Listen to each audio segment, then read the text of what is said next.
सालों पहले एक गांव में कोकिला और महेश भाई नाम के पति पत्नी रहते थे। उनका जीवन सुख के साथ बीत रहा था। दोनों में प्रेम और स्नेह भी बहुत था, लेकिन कभी कभी कोकिला के पति महेश गुस्से में पत्नी से झगड़ा कर लेता था। कुछ समय बाद जब उसका गुस्सा शांत होता, तो उसे अपने किए पर शर्मिंदगी भी होती थी। कोकिला को पता था कि उसके पति को अपने व्यवसाय में फायदा नहीं हो रहा है, जिसकी वजह से उनका स्वभाव चिड़चिड़ा हो गया है। इसी वजह से कोकिला पलटकर कोई जवाब नहीं देती थी। काम सही से न चलने के कारण महेश का ज्यादातर समय घर में ही बीत रहा था। उसकी पत्नी बड़ी ही धार्मिक स्वभाव की थी। घर में खुशियां लाने के लिए वो धर्म कर्म करती रहती थी।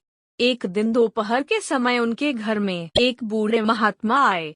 उनके चेहरे के तेज को देखकर दोनों का सिर श्रद्धा से झुक गया। महात्मा ने उनसे कुछ दान करने के लिए कहा। कोकिला ने महात्मा को भिक्षा में दाल और चावल दिए और प्रणाम करके उनके सामने बैठ गई। उसी समय कोकिला की आंखों से आंसू बहने लगे। कोकिला के आंसू देखकर महात्मा ने इसका कारण पूछा। जवाब में कोकिला ने अपने घर का सारा हाल बता दिया। उसकी बातों को सुनकर महात्मा ने कोकिला को उपाय के रूप में साईं बाबा का व्रत करने को कहा। साथ ही इसकी विधि बताते हुए बोले कि लगातार 9 गुरुवार तक एक समय खाना खाकर पूरी विधि से साईं बाबा की पूजा करने से उसके सारे दुख दूर हो जाएंगे। कोकिला ने महात्मा के अनुसार बताई गई विधि से प्रत्येक गुरुवार को साईं बाबा का व्रत किया। फिर आखिर यानी 9वें गुरुवार को उसे गरीबों को भोजन कराना और साईं पुस्तकें बांटनी थी।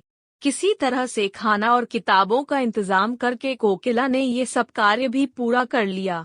जैसे ही यह सारे कार्य संपन्न हुए, कोकिला के घर में होने वाले झगड़े और महेश भाई के कारोबार में आई अड़चनें दूर हो गईं। अब दोनों पति पत्नी सुख से अपनी जिंदगी जी रहे थे। एक दिन कोकिला की जेठानी और कोकिला आपस में घर परिवार से जुड़ी बातें करने लगे। उसी समय कोकिला की जेठानी ने उसे बताया कि उसके बच्चों का मन पढ़ाई में नहीं लगता और वो स्कूल की हर परीक्षा में फेल हो जाता है।